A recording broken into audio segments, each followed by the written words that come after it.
പക്ഷെ എപ്പോ ആവശ്യപ്പെടുമ്പോഴും ഷെയ്ഖ് പറയുന്നു വേണ്ട വേണ്ട, തൽക്കാലം വേണ്ട, എനിക്ക് അത് തന്നെ മതി. അങ്ങനെ ഒരു ദിവസം ഹാദിമ്, തന്ത്രശാലിയ ഹാദിം എന്ത് ചെയ്തു, ആ പാത്രം മനഃപൂർവ്വം പൊട്ടിച്ചു. മണ്ണിന്റെ പാത്രം തോന്നുന്നു. പൊട്ടിച്ചിട്ട് വേറെ പുതിയത്, തന്റെ ഇഷ്ടം പോലെ പുതിയത് ഈ മഹാനവറുകൾക്ക്, ഷെയ്ഖ് അവറുകൾക്ക് ബാക്കിയത്ത് സ്വാലിഹാത്തിലെ ഈ ഷെയ്ഖിന് കൊണ്ട് കൊടുത്തു. പുതിയ പാത്രം കൊടുത്തു. ആ പാത്രം കണ്ടപ്പോൾ ഷെയ്ഖ് അവറുകളെ മുമ്പിൽ വെച്ചപ്പോൾ പൊട്ടി പൊട്ടി പൊട്ടി പൊട്ടി കരഞ്ഞു. എൻ്റെ പ്രിയപ്പെട്ട പെൺകുട്ടികളെ, നാരിമാരെ, എൻ്റെ സഹോദരിമാരെ, എൻ്റെ പെൺമക്കളെ, നിങ്ങളിത് കേൾക്കണം.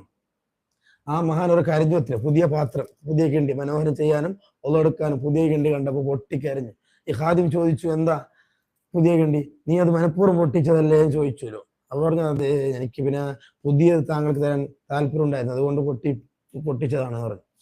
അവർ പറഞ്ഞു, അത്രേ, ഞാൻ കരഞ്ഞത്, ഞാൻ ഇത്ര വർഷമായി എൻ്റെ ഔറത്ത് ആ ഒരു കിണ്ടി അല്ലാതെ, ആ ഒരു പാത്രമല്ല വേറെ ഒരു പാത്രവും കണ്ടിട്ടില്ല.